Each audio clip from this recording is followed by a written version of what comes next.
August the 1st, 2025. Guys, most of you probably have already heard that Trump has ordered U.S. nuclear subs to be repositioned near Russia over the statements that Medvedev made. He's kind of like the second in command there in Russia. But the reason I'm coming here is because I'm just wondering if it's connected to that earthquake and that tsunami that happened in Kamchatka, Russia. And we'll go there in just a moment. And Medvedev, he was at one time basically the president of Russia. But I think this spat started a few weeks ago when Trump said that he was going to continue to supply Ukraine with weapons, which I don't understand that at all. It may be some kind of chess game going back and forth to get a better deal somewhere. But anyway, Medvedev didn't take it very well, and he responded to it, and they went back and forth. But it says Trump posted on his social media site that based on the highly provocative statements from Medvedev, he had ordered 2 nuke subs to be positioned in the appropriate regions just in case these foolish and inflammatory statements are more than just that. And I'll read the statement to you in just a moment. Said Trump added, "Words are very important and can often lead to unintended consequences. I hope this will not be one of those instances." It wasn't immediately clear what impact Trump's order would have on the U.S. nuclear subs, which are routinely on patrol in the world's hotspots. But it comes at a delicate moment in the Trump administration's relationship with Moscow. Now, you've noticed that Trump has given Russia so many days to end the war. And when he does that, and then he'll cut it short, maybe a few days, Russia just doubles down on the attacks, and they're really tearing them up over there now. But I don't like what's been going on in Ukraine since the deep state took it over.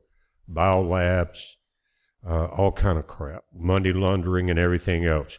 But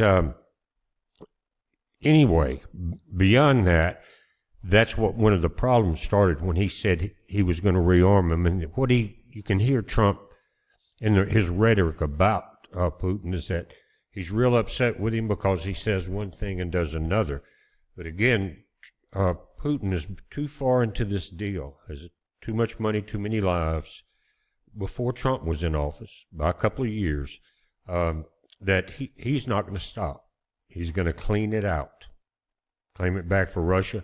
Of course, the Europeans will scream bloody murder and try to drag Trump into a war.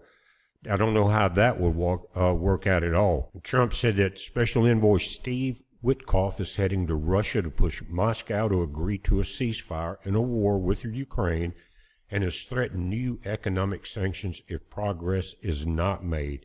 He cut the 50-day deadline for action to 10 days, with that window set to expire next week. And I've been keeping up, excuse me, guys, with the Russian progress there. There's maps in different places that give that information, and again, they are progressing very quickly.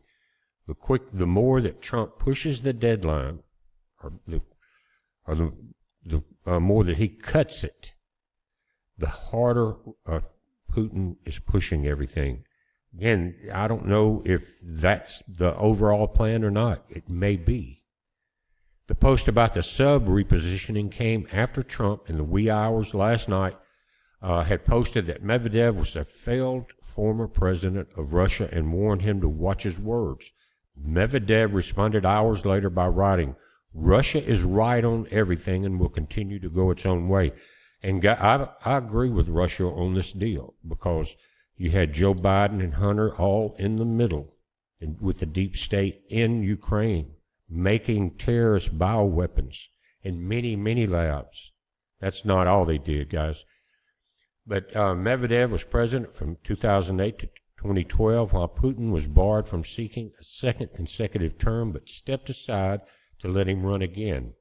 Now deputy chairman of Russia's National Security Council, which Putin chairs, Medvedev has been known for his provocative and inflammatory statements since the start of the war in 2022, a U-turn from his presidency when he was seen as a liberal and progressive.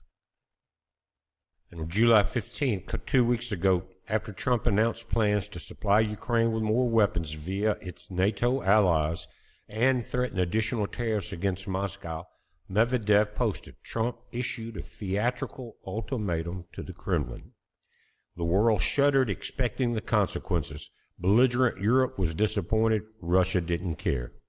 Earlier this week, he wrote, Trump's playing the ultimatum game with Russia.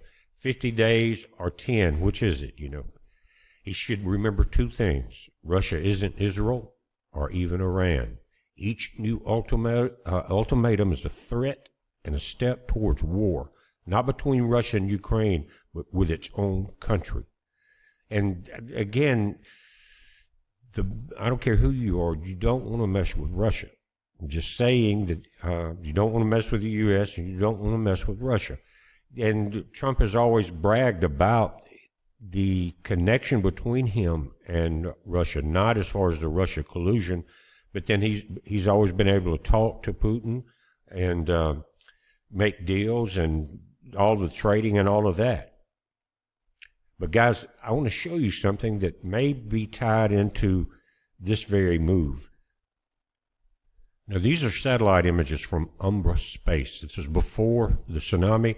These are big piers, and I think this is the largest sub base that Russia has. It may be one of the few it has, and I think most of its submarines, when they're stationed here. This is, again, in Kamchatka. It looks totally different now, and it looks like when the wave came through, it came in from the right, moved left, and bent and tore a lot of these piers and all out of place. They're saying that, of course, this is what you would say, but it could be true that there were no submarines in dock when the tsunami happened. They wouldn't have had time to move them because it happened pretty quick. Maybe an hour or so, but I doubt it. It was so close. But probably deployed, if that's true, to the situations, Black Sea and places that would be tied in with the Ukrainian conflict. Let's take a look at the after image. Now, this is what we're seeing. You can see the top of this is bent and broken and probably dislodged, maybe just tied in and floating. And a lot of damage along this area of all the piers. They seem to be much shorter. And it looks like a lot of damage, even ashore. And there are images where the tsunami was up to about 14 feet on shore. I saw some buildings moving around, and at least there was enough warning that I don't think anybody lost their lives. I'm not mistaken, but I don't think anybody did. But there was a lot of damage done to this particular base. And it's not a lot of information with it saying that satellite images appear to show a Russian nuclear sub base left damage from the Kamchatka tsunami, which swept through the country's Pacific coast on Wednesday.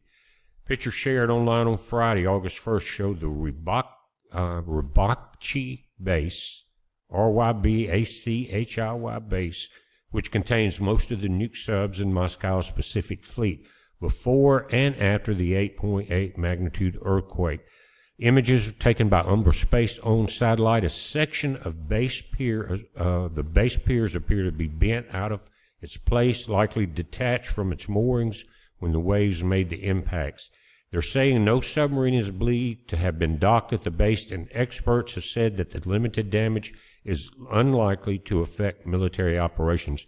Now, I'm sure there were ships there also, because they don't have a lot of bases. It's hard to find a base that's deep enough for submarines. As a matter of fact, I don't think China has one. That's why they are so interested in some of the outer islands that are deep enough to have a submarine base.